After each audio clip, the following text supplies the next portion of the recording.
वाला उपाय आप लोगों को जरूर करना चाहिए। यह उपाय गुरु जी ने अपनी अब भी की सीहोर की कथा में ही बताया है। यह उपाय बहुत सारे लोग करने वाले हैं और उपाय को समझना ज्यादा जरूरी है, क्योंकि जब आप उपाय को सही तरीके से करोगे वह उपाय काम करेगा, अन्यथा वह उपाय काम ही नहीं करेगा। देखिए, यह दिन इतना खास होता है, इतना महत्वपूर्ण होता है। देखा गया है कभी कभी बड़े बड़े पूजा पाठ अनुष्ठान से जो मनोकामना पूर्ण नहीं होती है, वह गुरुवार के दिन एक छोटे से उपाय करने से ही आपकी मनोकामना पूर्ण हो जाती है और इससे आपके घर परिवार में भी खुशियां आएंगी। आपके पुत्र जब आपसे प्रसन्न होंगे तो वह आपको अच्छा आशीर्वाद देंगे, जिसकी वजह से आपके घर में सभी काम सफल भी हो जाएं, क्योंकि भगवान शिव बहुत ज्यादा प्रसन्न होते हैं सभी भक्त गणों से जो उनको प्रसन्न करते हैं, है ना। तो अब हम यहां पर समझते हैं कि आपको उपाय कैसे करना है। सबसे पहले इस उपाय के लिए आपको लेनी है एक चावल की कटोरी। चावल की कटोरी कैसे? एक खाली कटोरी लेकर उसमें अपने घर के रसोई घर में जो चावल हो वह चावल थोड़े से लेकर जो है आप उस कटोरी के अंदर डाल लीजिए। डाल लिया आपने, कितना डालना है? बिल्कुल चावल की कटोरी हल्का सा, मतलब फूल भर लो और हल्की सी खाली रहने देना। बस इतनी आपको चावल की कटोरी अपनी भर लेना है और कटोरा नहीं लेना है, कटोरी ही लेना है। जो छोटी कटोरियां होती है ना वो वाली, तो उसके अंदर चावल भर लो, थोड़ा सा कम रखना फुल से, बस उतनी चावल आप लोग रख लो ना। उसके बाद में सबसे महत्वपूर्ण चीज इस चावल की कटोरी के ऊपर, मतलब चावल के ऊपर ही आपको रखना है एक कपूर का टुकड़ा। क्या रखना है? एक कपूर का टुकड़ा। अब आप लोग यह कहेंगे कि कौन सा कपूर का टुकड़ा रखना है। देखो, कपूर आजकल बहुत प्रकार के आठते हैं, पर कोशिश करना आप अच्छे से अच्छा कपूर ही उपाय में प्रयोग करो। तो करना क्या है, आप लोगों को किसी भी जो मतलब पूजन वाली दुकान होती है जहां पर पूजन सामग्री मिलती है, वहां पर जाकर उससे बोलना कि वो आपको कपूर दे दें। अब वो आपको दो तरह का कपूर बताएगा। पहला तो वह कपूर जो कि गोलियों के जैसा होता है, मतलब गोलियां गोलियां होती है और वह गोलियों के रूप में कपूर होता है।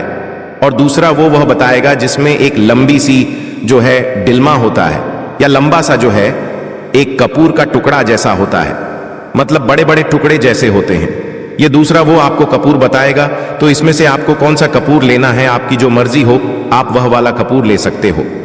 वैसे कपूर का टुकड़ा अगर देखा जाए तो जो टुकड़े वाला कपूर होता है, आप इस उपाय में वह वाला प्रयोग करेंगे तो ज्यादा बेहतर रहेगा उपाय के लिए करना है। और अगर आपके पास गोल वाला भी जो कपूर है ना, वो भी अगर आप लोगों के पास है, वह भी आप ले आते हैं तो वह भी चल जाएगा, उससे भी कोई दिक्कत नहीं है। तो आप ऐसा रखना कि थोड़ी ज्यादा मात्रा में आप लोग कपूर जो है अपनी उस चावल की कटोरी के ऊपर रख लो। और जब एक कपूर का टुकड़ा रखोगे तो वह एक साथ ही एक पूरा टुकड़ा निकल कर आ जाएगा, जिसे आप लोग को अपनी चावल की कटोरी के ऊपर रख देना है। और जिसके पास गोल वाला कपूर है, वह छोटा सा गोल वाला कपूर या 2-3 कपूर जो है उठाकर अपनी चावल की कटोरी के ऊपर आप लोग रख देना। अब रखने के बाद सबसे महत्वपूर्ण बात आती है, सबसे महत्वपूर्ण काम आता है इस कटोरी को किस जगह पर रखना है। और सबसे पहली चीज आप यह भी समझ लीजिए कि इस उपाय को किस व्यक्ति को करना है। देखो, घर में जो माताएं बहनें होती हैं ना, उनको यह उपाय करना है। घर का किसी एक सदस्य को यह उपाय करना है। जो भी माताएं बहनें हो उनमें से तो करना क्या है, इस चावल की कटोरी को आपने तैयार कर लिया, ऊपर कपूर का टुकड़ा रख लिया, वह भी आपको बता दें या कपूर का टुकड़ा कैसे रखना है, और उसके बाद में इस चावल की कटोरी को उठाना है। अब देखो, यहां पर आपके घर का मुख्य द्वार आपने देखा है, आपको वहां पर जाना है। अब देखो, जिनके खुद के घर हैं उनका मुख्य द्वार तो आप लोगों को पता ही होगा।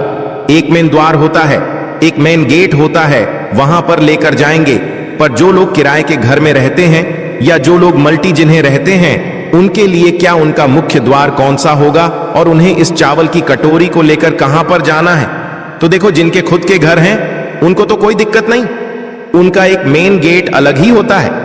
पर जो लोग मल्टी जन किराए के घर में हैं, उनके किराए के घर का वह आखिरी गेट, जिस गेट से आप लोग अंदर बाहर आते हो, या फ्लैट के उस कमरे का वह आखिरी गेट जहां पर आपका फॉल्ट का कमरा है, मतलब जहां से आप लोग अंदर बाहर आते हो, उस दरवाजे के बाहर की साइड आपको यह उपाय मतलब पूरा करना है। और जिनके घर का मुख्य दरवाजा है वो तो समझ जाएंगे। तो इस चावल की कटोरी को लेकर आपको आना है अपने घर के मुख्य दरवाजे पर आ गए, आप लोग मेन गेट पर आ गए। अब उसके बाद चावल की कटोरी को आपको कहां पर रखना है? देखो आपका घर का दरवाजा है, दरवाजे के बाहर की साइड होकर ऊपर कोई दीवार वगैरह हो तो दीवार पर भी रख सकते हो, और नीचे अगर सुरक्षित जगह पर रख सकते हो तो वह भी रख सकते हो, पर नीचे रखोगे तो वह सुरक्षित नहीं रहेगी शायद, इसीलिए आप लोग कोशिश करना कि ऊपरी जगह पर रखो। अब दोस्तों इस बात का आप लोग ध्यान रखना, इस चावल की कटोरी को आपको अपने दरवाजे के अंदर की साइड भूलकर भी नहीं रखना है। आपका जो दरवाजा है या जो चौखट है उसके बाहर की साइड होकर ही इस कटोरी को आपको रखना है। भले ही अब आप उसे थोड़ी ऊंचाई पर रख दो या थोड़ी नीचा पर रख दो, वह सुरक्षित रहने चाहिए। वह कटोरी उस कटोरी के चावल कहीं पर जाने नहीं चाहिए। उस कटोरी के चावल की कटोरी के ऊपर जो आपने कपूर रखा है वह भी सुरक्षित रहना चाहिए। ऐसे स्थान पर आपको अपने घर के दरवाजे के बाहर की साइड करके इस कटोरी को रख देना है कि साइड रखोगे। अंदर से देखने पर आपका जो सीधा हाथ हो, आप सीधे हाथ के हाथ पर उस सीधे हाथ की चौखट पर बाहर की साइड जो है इस कटोरी को रख दीजिए। किस समय रखना है? उसी समय रात्रि में 8 से 10 बजे के बीच में कभी भी इस सावन के तीसरे गुरुवार के पवित्र दिन की रात्रि में यह उपाय शुरू होगा। अब आपको करना क्या है? यहां पर आपका आधा काम पूरा हो जाता है, मतलब आधा उपाय पूरा हो जाता है कि आपने अपने घर के मुख्य द्वार के बाहर की साइड यह चावल की कटोरी जिसके ऊपर आपने कपूर का टुकड़ा रखा हुआ यह रख दिया। अब इसके बाद आपका आधा उपाय होता है पूरा और आप अपने कामों को कर सकते हैं और रात्रि में सो सकते हैं। अब पूरी रात मतलब कि जो सावन के तीसरे गुरुवार की रात होगी वह पूरी रात आप लोगों को इस कटोरी को अपने घर के दरवाजे के बाहर की साइड रखें, रहने देना है। आपको छूना भी नहीं है, कुछ नहीं करना है, बस हो सके तो उस कटोरी को जितना हो सके सुरक्षित जगह पर रखना। कोई उसे हानि न पहुंचाए, कोई बिल्ली आ जाए या कोई गाय आ जाए तो भाई उनसे आपको बचाकर रखना है। तो करना क्या है?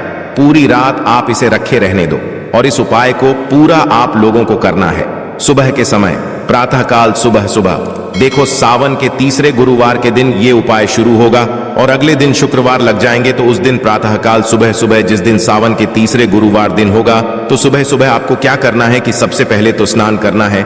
अभी इस कटोरी के पास बिल्कुल नहीं जाना है, आप लोगों को पहले स्नान करना है। स्नान करने के बाद आप लोगों को शुद्ध वस्त्र शुद्ध हो जाना है, बिल्कुल पूर्ण रूप से धुले हुए कपड़े या नए कपड़े पहन लेना है। उसके बाद में अगर आप अपने घर की साफ सफाई जो करना चाहे वो पहले कर लीजिए। अपने घर के बाहर की साइड जो भी आप लोग मतलब करना चाहते हैं, गोबर लीपना चाहते हैं या पानी छिड़कना चाहते हैं, पहले वह कर लीजिए, आपके सारे काम हो जाएं। सारे काम होने के बाद उसके बाद जितना जल्दी हो सके सुबह आप इस उपाय को पूरा करने की कोशिश करना।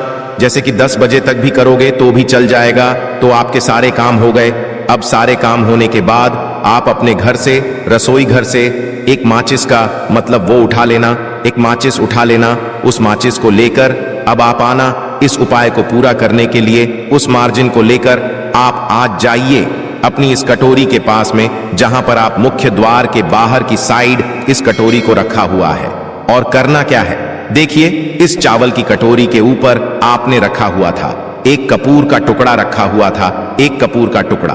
तो आपका सबसे पहला काम अब यह रहेगा कि अपनी माचिस को जलाकर उस चावल की कटोरी के ऊपर जो कपूर का टुकड़ा रखा हुआ है उसको जला दो। चावल की कटोरी को हिलाना भी नहीं है, कुछ नहीं करना है। चावल की कटोरी जहां पर रखी हुई है वहीं पर रखे ही उस चावल की कटोरी के ऊपर रखा हुआ कपूर को आपको अपनी माचिस के द्वारा माचिस जलाकर जला देना है। आपने वहीं के वहीं चला दिया। जब तक वह कपूर का टुकड़ा चलता है, जब तक आपको अपना मतलब वहीं उसी स्थान पर खड़े रहना है, जब तक वह मतलब जो कपूर का टुकड़ा है वह जल नहीं जाता, उसके जलने का इंतजार करो। और जब वह पूरा जल जाए, अच्छे से आगे उसकी मतलब पूरी तरीके से बोझ जाए, कपूर पूरी तरीके से जल जाए, उसी चावल के कटोरी के ऊपर ही तो आपको करना क्या है? अब आपको इस चावल की कटोरी को उठाना है। जब कपूर पूर्ण रूप से जल जाए, अब आपको इस चावल की कटोरी को उठाना है और इस चावल की कटोरी के अंदर जो चावल है, इन चावलों को आपको पक्षियों के लिए चुगने के लिए डाल देना है। अब कहां पर डालोगे? देखो किसी ऐसे वृक्ष के नीचे, पेड़ के नीचे। ध्यान से सुनना, कोई भी वृक्ष हो कोई दिक्कत नहीं है, कोई भी पेड़ हो जहां पर पक्षी आते हो दाना चुगने के लिए, तो आपको किसी ऐसे वृक्ष के नीचे जाना है, भले ही वह वृक्ष आपके घर में ही क्यों ना हो।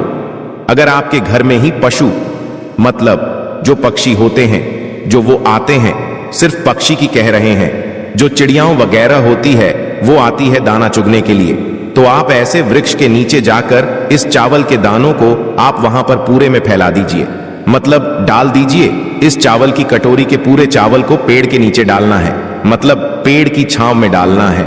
ऐसा नहीं पेड़ यहां है और आप दूर जाकर डाल रहे हो, पेड़ के नीचे ही आप लोगों को ये पूरे चावल जो है डाल देने हैं। डालने के बाद अब बस वो अपने आप जो पक्षी होंगे वो इन सारे दानों को चुग लेंगे और आपको आ जाना है अपने घर पर वापस। और घर पर वापस आने के बाद यहां पर यह उपाय पूर्ण हो जाता है।